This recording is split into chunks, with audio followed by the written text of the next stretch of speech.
Assalamualaikum warahmatullahi wabarakatuh. Innal hamdalillah nahmaduhu wa nasta'inuhu wa nastahdihi wa nastaghfiruh wa na'udzu billahi min shururi anfusina wa min sayyiati a'malina. Man yahdihillahu fala mudilla lahu ومن يضلله فلا هادي له أشهد أن لا إله إلا الله وحده لا شريك له وأشهد أن محمدا عبده ورسوله يا أيها الذين آمنوا اتقوا الله وقولوا قولا سديدا يصلح لكم أعمالكم ويغفر لكم ذنوبكم ومن يطع الله ورسوله فقد فاز فوزا عظيما. الحمد لله الذي بنعمته تتم الصالحات. ربنا آتنا من لدنك رحمة وهيئ لنا من أمرنا رشدا. اللهم آت نفسي تقواها وزكيها وأنت خير من زكاها Anta waliyuha wa maulaha. Alhamdulillah, syukur pada Allah Azza wa Jal kerana dengan rahmat dan juga limpah kurnia yang Allah Ta'ala berikan, dapat kita bersama pada malam ni sekali lagi membahas perbahasan daripada mukhtasar mazhab akidah dan firqah umat Islam. Malam ni insya-Allah kita akan masuk kepada satu pecahan mazhab akidah yang baru, iaitu kita akan bahas satu kelompok yang dinama dan digelarkan dengan Al-Musyabbihah. Kita mungkin selalu dengar perkataan Al-Musyabbihah ni, sinonimnya ianya kelompok yang tak betul, menyeleweng. Biasanya kalau orang sebut Musyabbihah, dia akan sebut Mujassimah sekali, biasanya. Jadi dalam buku ni penulis hafizahullahu ta'ala, dia bawakan kepada kita satu firqah, nama dia Musyabbihah. Dan di bawah Musyabbihah tu ada banyak pecahan-pecahan dia. Dia bukan satu nama dan satu tu lah sampailah kepada orang kata apa, tertubuhnya ataupun tertegaknya kumpulan ni. Sebelum ni kita bahas tentang Hululiyah, kelompok-kelompok yang juga dinamakan sebagai Batiniyah. Sebelum ni pun kita bahas tentang Murji'ah. Jadi pada malam ni kita akan tengok kelompok yang seterusnya, iaitu Al-Musyabbihah. Kita tengok dalam muqaddimah apa yang disebutkan oleh penulis hafizahullahu ta'ala. Dia kata apabila golongan salaf, di antaranya ialah ulama mazhab Ahlus Sunnah, ni merujuk kepada para sahabat.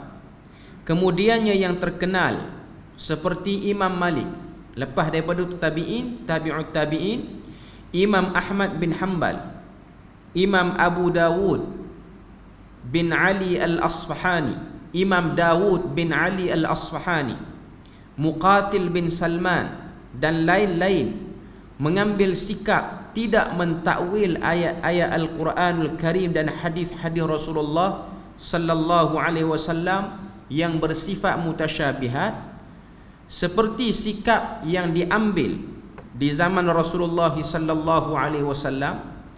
Begitu juga para sahabat radhiyallahu anhum dan tabi'in rahimahumullah, mereka menyerahkan maknanya kepada Allah Azza wa Jalla. Jadi dia nak buka opening Musyabbihah ni. Apa dia? Musyabbihah ni mula keluar perkataan itu ialah pada zaman kegemilangan imam-imam mazhab. Antaranya ialah Imam Malik yang disebut sini, dan selain pada tu ialah Imam Ahmad bin Hanbal dan lain-lain itulah. Jadi pendirian kelompok-kelompok ini, Imam Abu Hanifah, Imam Malik, Imam Asy-Syafi'i, Imam Ahmad bin Hanbal, mereka tidak berinteraksi dengan panjang lebar, tak hurai panjang lebar bila mana sampai pada ayat-ayat mutasyabihat ataupun hadis-hadis mutasyabihat. Pendirian yang kelompok ni pakai sama macam pendirian yang dipakai oleh para sahabat dan juga pendirian yang orang-orang yang duduk pada zaman Nabi. Sampai pada part ni semua tak nak bincang panjang lebar. Semuanya kata kita serahkan pada Allah Azza wa Jal, kerana dia sahaja yang mengetahui hakikat maknanya.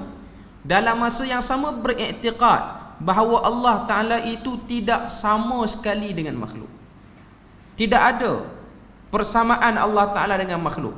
Berkongsi perkataan untuk menunjukkan satu-satu benda mungkin, tapi samanya benda itu pada makhluk dan pada Tuhan itu mustahil. Berkongsi perkataan, contoh yang selalu dan selamanya menjadi polemik ialah perkataan istiwa. Perkataan istiwa kalau kita buka dalam Lisanul Arab, ini kamus bahasa Arab yang besar oleh Ibn Manzur, kita akan tengok makna yang dibawa daripada istiwa ke makna lain, ke perkataan lain dalam bahasa Arab. Bukan perkataan bahasa lain, perkataan dalam bahasa Arab membawa maksud yang lebih pada 15 perkataan. Nak tunjuk bahawasanya ianya luas, nak tunjuk bahawasanya isu ini ialah isu yang luas. Jadi mereka para sahabat dan juga para imam-imam yang awal, mereka mengambil pendirian tak perlu untuk kita hurai panjang lebar, kerana yang pertama, tiada keperluan untuk memanjangkan perbahasan pada bab itu. Kecuali kita tengok lepas daripada kurun kedua hijrah ni, masuk kurun ketiga, perbahasan isu ni mulai panjang. Perbahasan isu ni mulai dibuka. Ada orang nak bincang panjang sikit. Dan kita tengok kemuncaknya bila mana golongan Mu'tazilah memulakan perbahasan ini. Kita tengok Abu Ali Al-Jubba'i, ini antara tokoh-tokoh besar. Kemudian dibawa oleh Abu Hasan Al-Ash'ari yang dah kita bahas pada awal-awal buku ni dulu, iaitu kelompok Asy'ariyah dan juga Maturidiyah. Okay. Jadi ini nak cerita tentang musyabbihah, sebab ada orang dia musyabbihah ni dia kata sesat semua. Siapa musyabbihah ni? Okay, kita tengok apa dia sebut sini lagi. Dia kata berbeza dengan ulama khalaf di kalangan Asy'ariyah dan Maturidiyah yang telah mengambil sikap mentakwilkan mengikut ilmu balaghah dengan makna yang lain daripada asal makna perkataan itu, yang difikirkan munasabah menurut akal dan bahasa Arab yang tinggi dari segi adab Arabi ataupun sastra Arab. Maknanya nak sebut keperluan masyarakat pada waktu tu memerlukan untuk makna tu diperincikan. Tak boleh sampai dekat Ar-Rahman 'alal 'arsy istawa, baca ayat ni dia baca macam zaman sahabat, dia tak padan. Sebab orang-orang yang masuk Islam pada zaman lepas kurun yang kedua hijrah sudah melangkaui bangsa lain. Bukan setakat bangsa Arab, Parsi, dah pergi pada bangsa-bangsa lain dah. Bangsa-bangsa yang dah sedikit jauh daripada tanah Arab, dah pergi kepada Kurdish apa-apa semua ni dah masuk dah. Al-Atraq, orang-orang Turki pun dah masuk dah pada waktu itu. Okay. Jadi dia kata, maka terdapat golongan yang jahil ilmu bahasa Arabnya telah menyerupakan Allah dengan makhluk dengan berpegang kepada zahir ayat Al-Quran dan hadis yang mutasyabihat, dan terus meletakkannya seperti yang ada pada makhluk, sehingga berani mereka menyatakan Tuhan yang disembah itu mempunyai rupa dan beranggota, dan juga mempunyai suku tubuh badan, sama ada secara rohani atau jasmani. Memang ada kelompok yang betul-betul musyabbihah ni. Cuma yang jadi problem, ada orang dia kata musyabbihah ni yang tak nak takwil. Yang tak nak takwil tu musyabbihah. Sebenarnya yang musyabbihah ni ialah yang menyamakan Tuhan dengan makhluk. Dia tak terjemah perkataan tu. Contoh bila mana jumpa ayat yadullahi fawqa aydihim, tangan Tuhan di atas tangan-tangan mereka. Tangan Tuhan tu macam tangan kita lah, ada kulit, ada darah apa semua. Itu musyabbihah. Yang ni memang salah. Tapi kalau yang kata tangan itu tangan, macam mana tangan, ia tak tahu, hakikat tak tahu, yang ni tak musyabbihah. Cuma yang jadi problem polemik zaman kita ni, bila mana kelompok ini dibakulkan sekali. Yang tak nak takwil, semua jadi musyabbihah habis. Walaupun dia ada beza di antara musyabbihah dengan golongan yang tidak mentakwilkan. Itu ada beza dia. Okay. Kemudian kita tengok apa yang dia sebut lagi sini. Dia kata kelompok yang menyerupakan Allah Ta'ala dengan makhluk ini mengatakan Tuhan itu ada bahagian rohaninya dan ada bahagian jasmani, sehingga seorang hamba yang kuat ibadatnya dan mujahadah sepenuh ikhlas, nescaya dia dapat berjabat tangan dengan Tuhan dan bersentuh dengannya. Yang tu baru kacau. Yang tu baru yang kata titik mula rosak dia tu. Boleh melihat Tuhan di alam dunia ini dan juga boleh berinteraksi dengannya. Bahkan dalam sebahagian kepercayaan kelompok ni boleh pergi ziarah pula Tuhan tu, menziarahinya. Dalam buku ni dia sebut ziarah kat mana dia tak sebut. Okay, cuma dia kata boleh ziarah. Okay. Berkata Daud Al-Khawarizmi, salah seorang yang menganut fahaman ini. Kita pernah dengar kan dalam bidang sains Al-Khawarizmi ni. Memang kalau kita tengok kebanyakan tokoh-tokoh yang melakukan inovasi dalam sains, Ibnu Sina, Al-Khawarizmi, mereka ni cenderung kepada musyabbihah. Tak nafi dia orang punya kajian dalam bidang-bidang sains tu memang betul lah hebat. Apa-apa saja yang dia orang buat tu. Contoh Ibnu Sina dalam bidang perubatan, kitab dia yang terkenal Al-Qanun fit Tibb, memang betul dia tulis kitab tu. Cuma dalam bab akidah dia problem. Sebab tu dulu di Perlis ada satu masjid nama Masjid Ibnu Sina.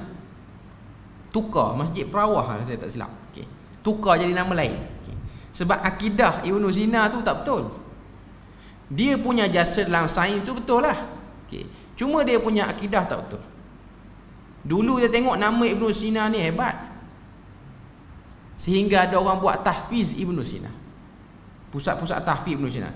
Lepas tu dalam bidang akademik ni pula ada penyandang kerusi beasiswa Ibnu Sina pun ada. Tapi kalau bidang sains okey lah. Kalau bidang pengajian Islam ni dia problem lah, sebab Ibnu Sina tu menganut Syiah yang gulat Syiah. Bahkan ada yang kata dia menganut Syiah yang brutal, bukan Syiah yang biasa-biasa. Itu Ibnu Sina. Ini benda yang kita kena tahulah, fakta dia. Okay.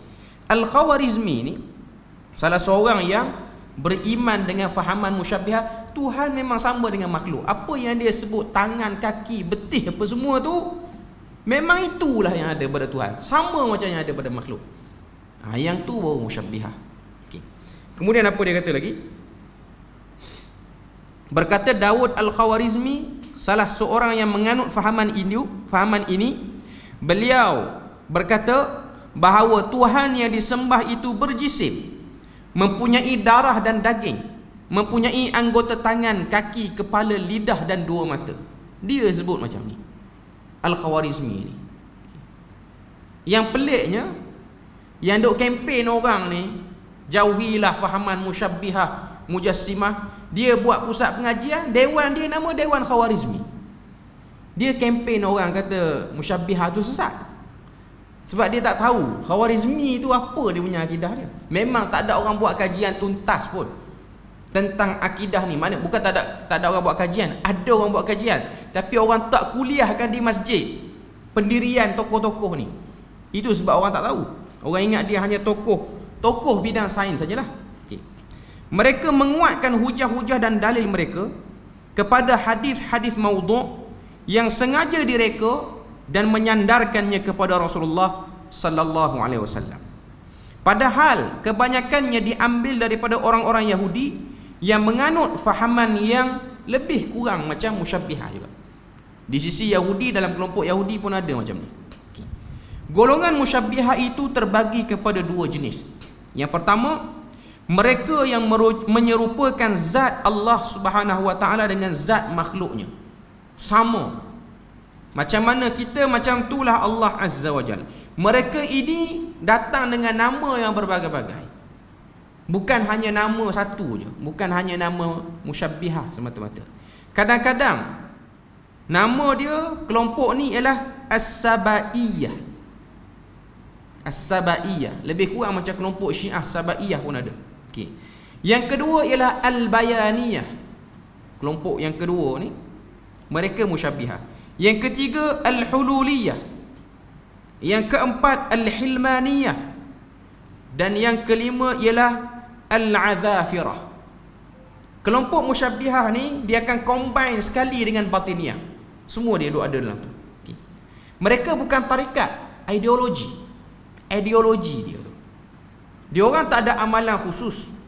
Dia orang salat macam kita, puasa macam kita, semua okey. Baca Quran sama.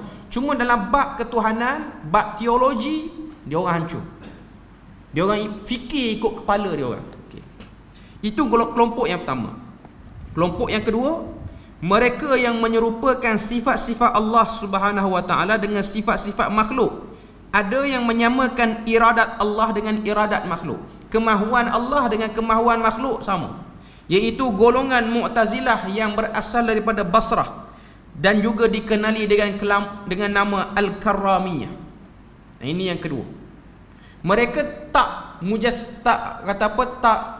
musyabbihahkan semua sifat Tuhan, tapi ada beberapa benda yang diorang samakan makhluk dengan Tuhan, iaitu pada bab iradat. Sebab tu diorang akan problem pada memahami konsep qada dan juga qadar Tuhan, ketentuan yang Tuhan letakkan pada makhluk. Ada yang menyamakan kalam Allah dengan kalam makhluk, seperti mempunyai suara. Bila mana Allah Ta'ala berfirman, macam kita bercakap, ada bunyi, ada suara, ada huruf, boleh heja, ada bahasa. Itu fahaman dia. Berhuruf dan ianya bersifat baharu. Maknanya ia benda yang baru jadi. Tak bahas qadim semua ni, tak bahas. Dia kata ini semua benda baru. Dan ada yang menyamakan ilmu Allah Ta'ala itu dengan ilmu makhluknya. Mereka mewajibkan sifat ilmu, tetapi ilmu Allah Subhanahu wa taala itu menurut kepercayaan mereka, seperti juga ilmu makhluk. Seperti juga ilmu makhluk. Okay. Dia orang punya konsep lebih kuranglah dengan konsep yang ada dalam Syiah, iaitu adanya konsep badak. Badak ni apa dia? Bila mana satu benda tu tak jadi macam mana yang dirancang, dia akan kata bada Allahu min jadid. Tuhan rancang lagu lain, sebab tu tak jadi macam kita sebut. Jadi dia nak tutup kegagalan benda tu, maka dia rancang, dia sebut, dia guna konsep tu. Contoh yang terkenal dalam Syiah ialah tunggu Imam Mahdi. Tunggu di Serdab, satu tempat nama dia Serdab di Iraq ni. Berapa ratus tahun tunggu. Datang satu orang tokoh Syiah kata, tak lama dah dia akan keluar. Sampai mati kawan tu, tak keluar-keluar. Akhirnya naik tokoh baru, tokoh tu kata, tokoh sebelum ni dia bukan tipu, tapi Tuhan tukar, bagi delay sikit. Dia macam Asia, kata pukul 7, pukul 8 tak boleh tolak lagi. Cuma Asia tak katalah Tuhan rancang lagu lain. Okay. Cuma nak katanya itu konsep dia. Konsep tak kena je, problem je, dia akan kata Tuhan rancang lain. Dia tak nak kata dia menipu, tapi dia kata Tuhan rancang lain. Sebab dia tak nak letak orang cop dia sebagai pembohong. Itu style dia. Okay. Mazhab-mazhab dalam ajaran musyabbihah. Okay, pecahan-pecahan dia. Golongan musyabbihah berpecah kepada beberapa mazhab. Di antaranya ialah As-Sab'iyah ataupun Sabaiyah yang disebut tadi. Mereka ialah pengikut kepada Abdullah bin Saba, yang dalam Syiah pun angkat juga tokoh ni, yang telah dibincangkan fahamannya dalam mazhab Syiah. Mana kita memang sebut tentang Abdullah bin Saba ni. Abdullah bin Saba bukan sahaja menganut mazhab Syiah yang telah melampau, tetapi menganut juga fahaman musyabbihah. Maknanya dia combine beberapa ideologi, dia himpun sekali. Dan dia ini satu orang yang berasal daripada agama Yahudi. Dia daripada bangsa itu dan dia beragama dengan agama itu. Maknanya dalam Syiah dia angkat Ali melampau pun dia buat, menyamakan Tuhan dengan makhluk pun dia buat. Jadi dia pun musyabbihah, dalam masa yang sama dia pun Syiah. Dia macam duit shilling, Depan muka lain, belakang muka lain, tapi duit yang sama juga. Duit yang sama saja. Okay. Yang kedua, Al-Mughiriyah. Kelompok kedua. Mereka ialah pengikut kepada Al-Mughirah bin Suwaid Al-Ajali, seorang ahli sihir bermazhab Syiah. Ahli sihir tapi berfahaman Syiah. Dia mendakwa bahawa malaikat Jibril dan Mikail alaihi wassalam pernah berbai'ah kepadanya. Jangan main-main.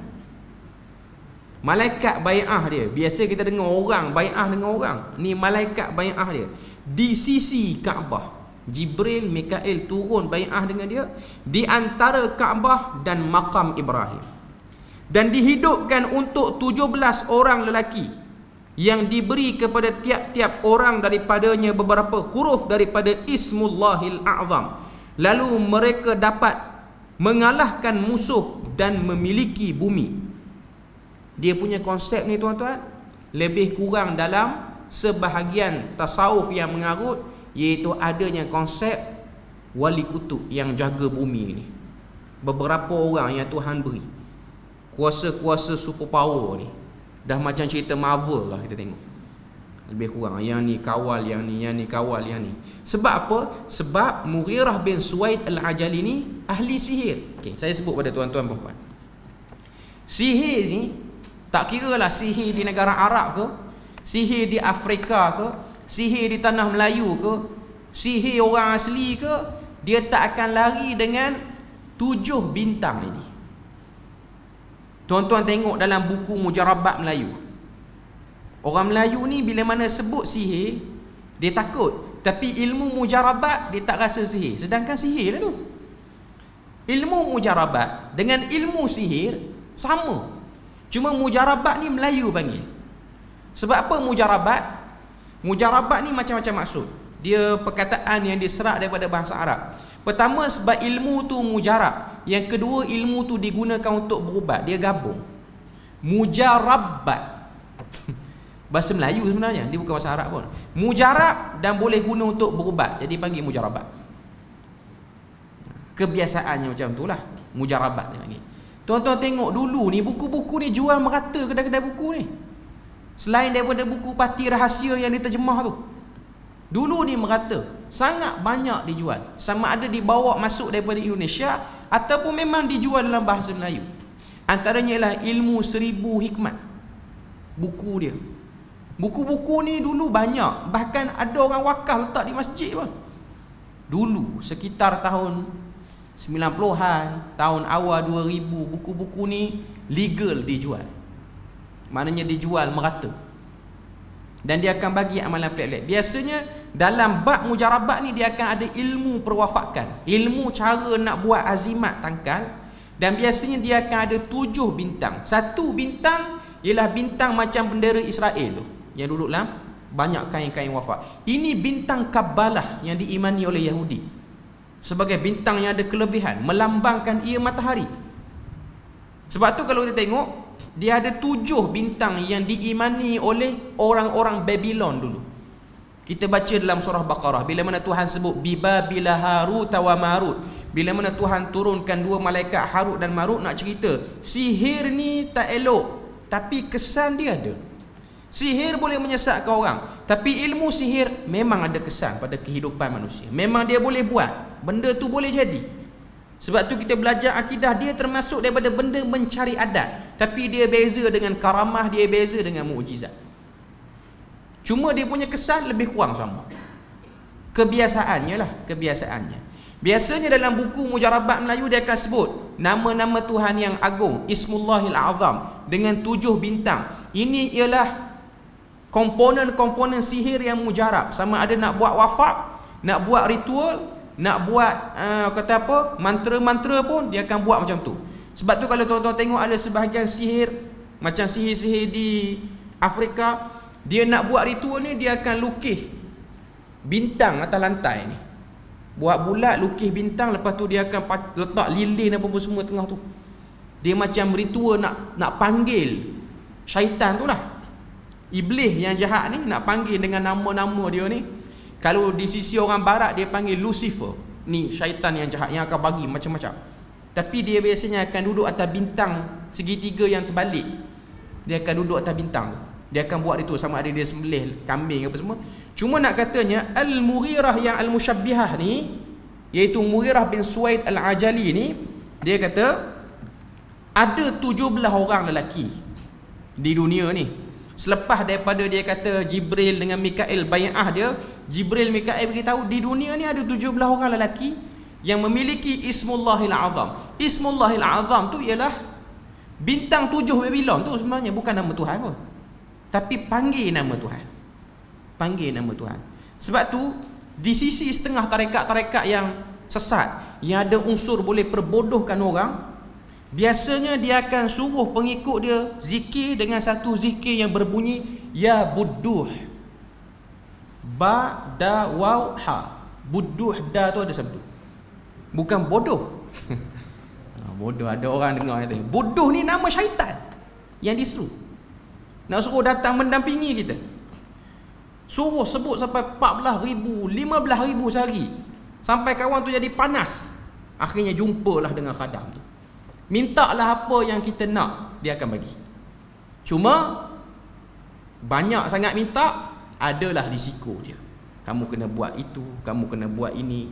Ada sebahagian anak kita akan hilang mungkin, ataupun isteri kita akan ditukar ganti. Itu biasa. Untuk ritual jin dan syaitan, tak lebih daripada itu. Dan ini telah berjangkit kepada banyak orang-orang agama. Saya tak ingat nama satu orang. Dia Kristian. Dia ni ialah orang yang telah meletakkan tarikh pertabalan Queen Elizabeth yang pertama di Europe. Okay. Dia antara yang telah berinteraksi dengan syaitan ni, dan dia juga mengamalkan ritual bintang Kabbalah itu. Cuma dia daripada Kristian berubah dia ahli sihir. Peringkat yang paling tinggi dia buat apa? Dia tukar isteri dia dengan isteri kawan dia. Sebab permintaan daripada syaitan tu, kalau kamu nak satu kunci yang terakhir ni, kunci yang ketujuh ni, dapat kunci ketujuh ni, kamu akan tahu semua benda. Kamu nak tahu apa jadi esok, apa nak buat, nak ejah benda tu tak jadi esok, semua akan boleh buat. Tapi syarat dia satu, kamu kena meniduri isteri kawan kamu, dan isteri kamu kena ditiduri oleh kawan kamu pula. Tukar pasalnya. Lepas tukar, syaitan tu tak datang-datang, kena tipu macam tu. Sebab itu memang cerita syaitan. Cuma dia ni ialah orang yang telah meletakkan tarikh pertabalan Queen Elizabeth pertama. Bukan yang mati baru ni, tu yang kedua. Yang pertama, yang dulu, yang lama. Okay. Cuma nak katanya, ini ialah benda-benda yang mengaburi sebahagian orang. Okay. Jadi dia kata 17 orang tu, di antaranya ialah dalam kelompok-kelompok yang dapat Ismullahil Azam itu, di antaranya ialah dalam kefahaman Al-Mughirah ni bin Suwaid Al-Ajali ni, yang pertama, Allah itu berjisim, berupa dan beranggota di atas huruf hijaiyah. Maknanya pada huruf hijaiyah tu ialah bayangan-bayangan Tuhan. Dan rupanya seperti seorang lelaki daripada nur, iaitu cahaya. Di atas kepalanya terdapatnya nur dan terpancar daripadanya hikmah. Sebab tu kalau kita buka buku Hakikat Insan, dia akan ada maksud daripada alif, ba, ta, dia panggil ilmu abjadiyah. Daripada zaman dulu kita ada ilmu mengarut ni. Sebab tu ada satu asar daripada Abdullah bin Abbas. Abdullah bin Abbas kata, siapa-siapa yang belajar ilmu nujum dengan ilmu abjad, la khalaqa lahu, tidak ada bahagian yang baik untuk dia di akhirat. Sebab tu bahagian pada sihir. Dalam masyarakat Melayu, ilmu abjad ni dia tak pergi kepada nak tengok hujan tak hujan, dia tak pergi yang tu. Dia biasanya paling tinggi dia akan pergi nak tengok keserasian jodoh. Kebiasaannya situ. Sebab tu dalam setengah-setengah orang Melayu dia panggil ilmu raksi. Tapi ianya ialah ilmu abjad. Pengantin ni nama apa, pengantin perempuan nama apa, lepas tu dia akan timbang dengan 4 unsur alam, tengok lama mana dia boleh, orang kata apa, tahan perkahwinan dia tu. Itu biasanya dia akan ramal yang tu, ramal jodoh. Okay. Yang kedua, ketika Allah hendak menciptakan makhluknya, ia bercakap dengan Ismullahil Azam, nama-nama yang besar ini. Maka jatuh kata apa, satu nama itu ataupun satu huruf itu daripada kepalanya, kemudian dia melihat amalan-amalan hamba yang telah ditulis di atas tapak tangannya, lalu dia murka terhadap maksiat yang dilakukan, maka keluar peluhnya, dan peluhnya berkumpul menjadi dua laut, satu daripadanya masin dan satu daripadanya lagi tawar. Dia nak cerita apa ni? Cerita mengarut lah. Kita dengar apa cerita Tuhan nak kena berpeluh pula. Inilah cerita. Tapi memang golongan yang terlibat dengan bab ni, sebab apa dia orang mempertahankan Tuhan tu berjisim? Sebab ada iblis yang datang menyerupai dan mengaku dia Tuhan dan kata ini. Dan apa yang jadi pada hari itu exactly sama macam apa yang iblis tu sebut. Sebab kita kena tahu, iblis, syaitan ni, sebelum lahirnya Nabi Muhammad, dia orang boleh akses maklumat langit direct. Apa yang nak jadi 100 tahun akan datang pun dia orang dah tahu. Sehingga zahir Nabi Muhammad, Tuhan tutup permukaan langit ni dengan malaikat-malaikat sehingga jin tak boleh naik menembusi. Kalau malaikat tak kejar dia orang, tahi bintang tu akan jadi rejam kepada dia orang. Jadi jin-jin yang ada ni, yang duk bagi maklumat kepada ahli sihir, hatta zaman sekarang ni pun, itu ialah maklumat yang dia orang akses sebelum lahir Nabi Muhammad dulu. Maknanya jin yang tua-tua dia akan wariskan pada anak dia, cucu dia. Dan of course, waktu dia cerita kepada manusia, takkan dia cerita benda betul. Dia akan tambahlah cerita-cerita bohong pada cerita tu. Sebab tu Nabi kata, setiap satu berita yang dia sampai, 100 kebohongan yang ada pada tu. 100 tu bukan nak kata 100 kebohongan, tapi nak kata banyak bercampur kebohongan berbanding kebenaran. Yang ketiga, menghalalkan perkara yang haram apabila ajarannya sampai ke pengetahuan Khalid bin Abdullah Al-Qushari, maka beliau memerintah supaya diambil tindakan dengan menangkapnya dan pengikut-pengikutnya lalu dibunuh. Maknanya khalifah pada waktu itu ambil peranan untuk tangkap dan bunuh pengikut-pengikut ni, sebab dia buat benda-benda yang pelik. Antaranya menghalalkan zina. Zina yang dah asalnya haram tu dia halalkan. Dan kebanyakannya macam itulah. Kebanyakannya seperti itu.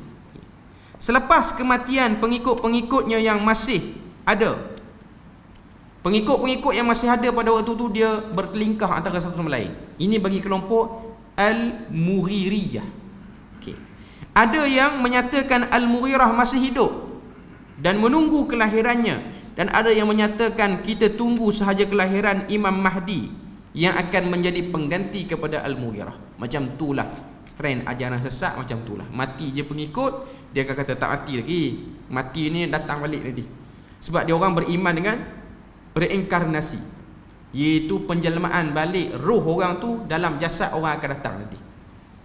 Kan dulu kan kecoh bila mana ada satu orang, tuan guru ni, dia kata boleh jadi dalam jasad-jasad orang-orang yang kita kenal sekarang ni, itu ialah roh orang-orang yang terdahulu.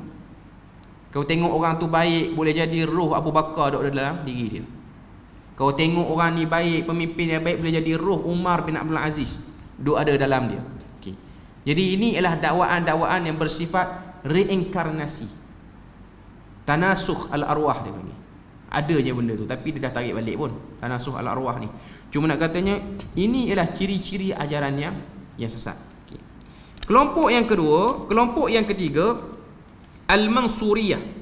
Mereka ialah pengikut Abu Mansur Al-Ajali yang mengaku menjadi imam dan mengajak orang ramai mengikut ajarannya. Di antaranya ialah dia mengaku menjadi nabi dan malaikat Jibril membawa wahyu kepadanya.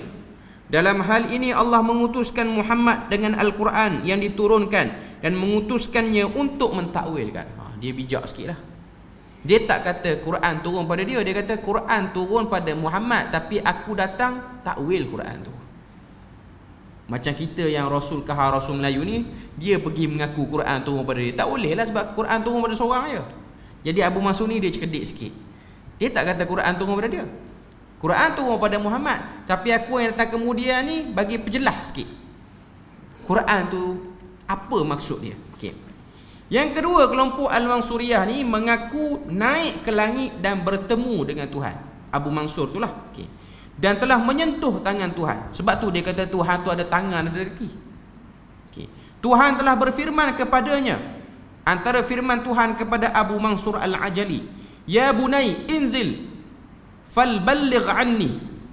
Itu Tuhan kata kepada dia, wahai anakku, turunlah dan sampaikanlah daripadaku. Maknanya sampaikan kata-kata firman Tuhan ni ataupun takwilan-takwilan pada Quran. Yang ketiga, awal-awal makhluk yang dijadikan ialah Nabi Isa. Selepas itu baru Ali bin Abi Talib. Sebab dia orang ada sikit percikan daripada Syiah. Sebab tu dia orang akan pergi kepada Isa, dia orang akan pergi kepada Ali, dan yang kemudian lepas tu biasanya dia akan pergi kepada konsep Nur Muhammad. Kebiasaannya macam itulah. Dia punya melerik-melerik tu dia akan pergi situ. Tonton tengok nanti hari Sabtu di Perlis di Kuil ni ada seminar Nur Muhammad. Kita akan bawa speaker-speaker yang boleh bahas bab ni dengan baik. Yang kita akan tengok kenapa orang tentang, kenapa ada ulama yang tentang Nur Muhammad ini. Ia satu benda yang mustahak. Sebab sekarang ni ada demand daripada orang-orang tertentu untuk segarkan balik ideologi ni. Ada orang nak benda ni, orang kata apa, terangkat balik, benda ni dibuka balik. Dulu dah ada usaha, dah tutup rapat, tapi sekarang ada orang, dia tukar pula strategi dia. Dia cerita dengan cara yang lebih bertenaga, yang lebih moden, sehingga ada sebahagian anak-anak muda ni rasa macam logik tentang ideologi Nur Muhammad itu. Tuan-tuan tunggu hari Sabtu ni lah, 22 bulan ni. Yang keempat, Rasul itu sentiasa ada dan hari kiamat itu tidak ada. Kiamat tak ada. Yang ada hanyalah kiamat mati, lepas tu tukar roh sampailah ke bila-bila pun. Okay. Yang kelima, syurga itu ialah seorang lelaki yang diperintah oleh Allah supaya kita patuh kepadanya. Syurga itu perlambangan. Ianya ialah satu orang makhluk, seorang lelaki dia kata. Dan neraka itu ialah seorang lelaki lain yang diperintah oleh Allah supaya kita bermusuh dengannya. Itu pandangan dia. Yang keenam, mentakwilkan perkara-perkara yang diharamkan dengan beberapa nama orang-orang yang disuruh oleh Allah supaya memusuhinya, dan mentakwilkan perkara-perkara fardu itu kepada beberapa nama orang-orang yang disuruh oleh Allah supaya mentaatinya. Maka sesiapa yang mengetahui namanya, gugurlah daripadanya segala yang difardu dan yang haram, dan tiada taklif lagi kepadanya. Dia kata segala benda yang haram itu ialah nama-nama orang yang kita kena bermusuh. Bila mana dah kenal nama dia, tak perlu dah lagi fikir, terlibat ataupun takut nak terjatuh dalam benda tu. Contoh zina. Zina ni apa benda sebenarnya? Siapa yang berada di balik? Musuhi yang tu je. Kalau orang nak buat zina apa benda tu, lepas pada kita tahu dah yang tu, tak apa, tak perlu. Dia dah tak dikira sebagai penzina dah. Itu pandangan dia lah. Yang ketujuh, menghalalkan yang haram seperti zina, bangkai, darah, daging babi dan lain-lain. Ini normal lah. Okay. Yang ke-8, mengharuskan kepada pengikutnya membunuh siapa sahaja yang menentang. Yang ni paling radikal. Al-Mansuriyah ni, Musyabbihah ni. Sebab tu kau tengok, antara fatwa yang awal dikeluarkan untuk memerangi golongan Al-Wahhabiyah Al-Musyabbihah. Memang ada pun, fatwa tu ada. Iaitu merujuk kepada satu orang lelaki yang bernama Abdul Wahhab bin Rustum, yang muncul sekitar tahun 200 Hijrah dan akhir-akhir nak masuk 300 Hijrah. Fahaman dia tu berkembang sampai kurun ke-9 Hijrah. Datang satu orang ulama daripada Maghrib, tulis satu risalah fatwa tentang kesesatan Al-Wahhabiyah Al-Musyabbihah. Nama ulama tu ialah Alwan Sharishi. Dia orang Morocco. Nama dia macam tu lah. Nama dia macam kata apa, ada bunyi France sikit nama dia. Itu nama orang-orang Andalus zaman dulu. Okay. Cuma yang peliknya, fatwa ni lah yang digunakan untuk menyesatkan orang lain, lepas tu letak nama Wahabi pada orang lain. Wahabi yang dilawan tu dia letak pada Muhammad bin Abdul Wahhab. Kita dah sebut dalam ni. Okay.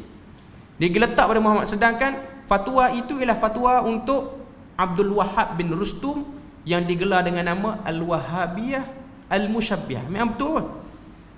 Memang fatwa tu nama macam tu.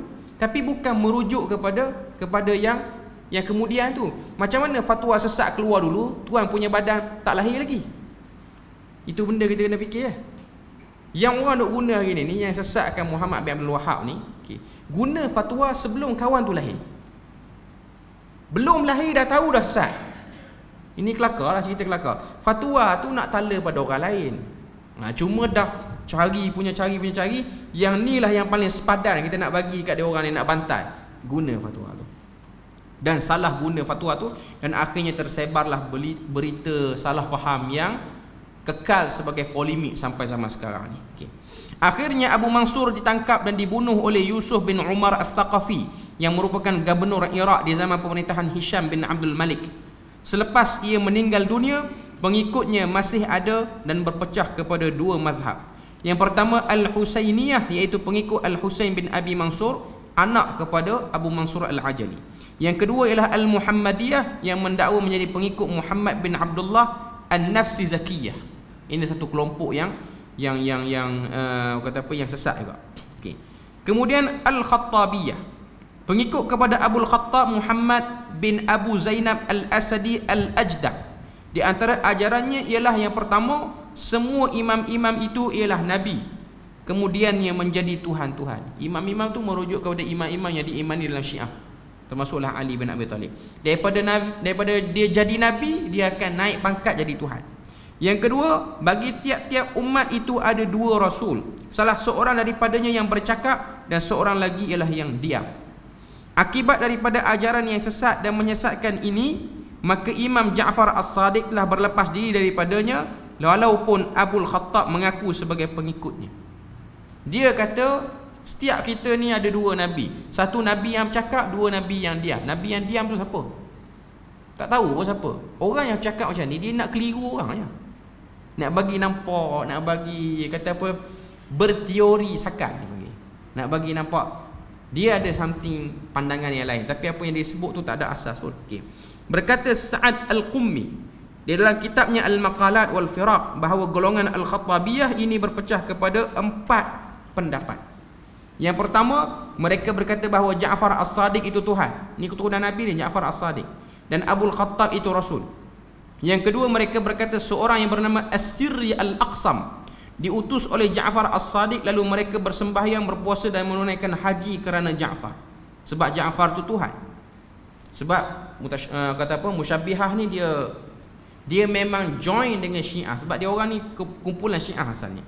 Yang ketiga, mereka berkata bahawa Ja'far itulah Allah Azza wa Jal dan dialah nur yang masuk ke dalam jasad orang.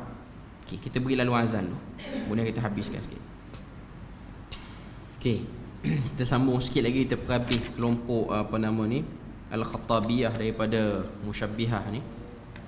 Yang keempat dia sebut tadi, mereka berkata, yang ketiga, mereka yang berkata bahawa Ja'far itulah Allah. Ja'far ni Ja'far As-Sadiq. Dalam hierarki 12 orang imam dalam Syiah tu, Ja'far As-Sadiq ni keturunan Nabi. Dia okey, cuma dia diimani oleh orang-orang yang salah. Dia tu tak ada apa pun. Dia bukan kelompok jalan sesat, bukan kepala jalan sesat pun. Dia tu betul. Sebab tu kita akan tengok dia ada kata apa, ada fasa-fasa dia bersama dengan para ulama yang betul apa semua. Cuma kelompok-kelompok ni telah melebihkan dia, melampau terhadap dia. Okay. Mengatakan Ja'far itu Tuhan dan ia adalah nur yang masuk ke dalam jasad orang yang diwasiatkan menjadi penggantinya. Ini disebut sebagai reinkarnasi tadilah, bertukar-tukar roh dan jasad. Kemudian nur itu masuk ke dalam Ja'far, kemudian keluar daripadanya dan masuk ke dalam Abul Khattab, dan Ja'far bertukar menjadi malaikat. Ini dakwaan yang kita dengar pun. Kalau orang bukan Islam dengar Islam daripada kelompok ni, jadi pening ya orang tu. Islam apa ni, tukar roh, keluar masuk macam ni. Cuma nak katanya ini ialah kelompok-kelompok. Tapi kita kena tahu, Syiah ni walaupun dia ni sesat, gerakan Syiah lah antara gerakan yang agak ramai menarik non-Muslim Islam, tapi Islam version Syiah lah. Sebab apa? Sebab tawaran-tawaran dalam Syiah ni agak menarik. Sebab dia orang masuk Syiah, walaupun dia orang sangka dia orang masuk Islam, apa yang dia orang pernah buat pada agama dulu still boleh buat pada dalam Syiah ni. Itu antara benda yang boleh grab ataupun dia orang boleh tarik kelompok lah, tarik crowd lah. Apabila merebaknya ajaran yang dibawa oleh Abul Khattab, wali Kufah, telah menggerakkan bala tenteranya pada tahun 38 Hijrah untuk menghapuskan Abul Khattab dan pengikut-pengikutnya. Abul Khattab dan pengikutnya menentang bala tentera wali Kufah itu dengan menggunakan pisau, berbagai senjata dan batu. Akhirnya Abul Khattab berjaya ditawan. Dia dibawa ke Kufah, dijatuhkan hukuman bunuh bersama-sama beberapa orang pengikutnya. Mayat-mayat mereka telah disula. Saya pun tak tahu kenapa kalau baca sirah gubernur-gubernur dulu, bila mana bertembung dengan kelompok-kelompok yang jahat ni, gubernur tu Sunni tapi dia buat hukuman sula. Mungkin tu lah kot yang Piramli nak buat sangat dalam Semerah Padi kot. Okay. Tapi sula ni tak ada dalam Islam. Sula ni tidak ada.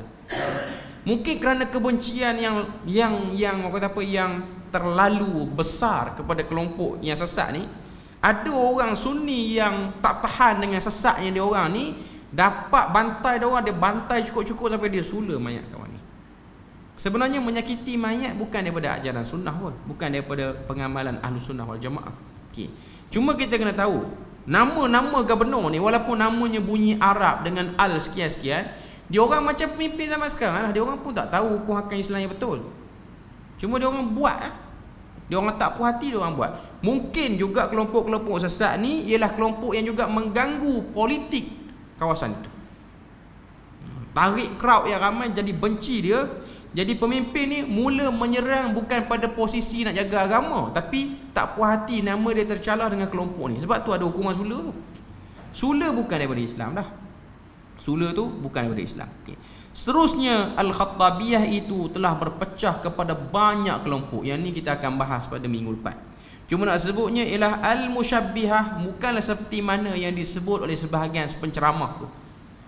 Yang dia orang sebut Musyabbihah itu pegangan para ulama terdahulu, iaitu para salaf, Imam Malik apa semua, yang tak nak takwil ayat Quran. Yang kata Musyabbihah ni ialah yang samakan Allah Ta'ala dengan makhluk ataupun mengangkat makhluk sebagai Tuhan. Itu dia. Okay. Cuma nama ini telah disalahguna, diletakkan pada kelompok-kelompok yang tak betul. Dan memang dia duduk sekali. Bila mana sebut Musyabbihah, dia akan combine dengan Mujassimah, dia akan combine dengan Al-Wahhabiyah sekali. Sebab Abdul Wahab bin Rustum itu antara orang yang pekat berfahaman dengan fahaman Musyabbihah, Hululiyah, segala-galanya lah. Segala kata apa, item-item kesesatan yang pekat-pekat ni semua dipegang oleh Ar-Rustumiyah tu juga. Okay. Jadi kita berpada situ untuk malam ni. Moga Allah Ta'ala beri rahmat dan berkat. InsyaAllah kita akan sambung pada kali yang akan datang. Subhanakallahumma wa bihamdik, asyhadu an la ilaha illa anta wa astaghfiruka wa atubu ilaik. Wassalamualaikum warahmatullahi wabarakatuh.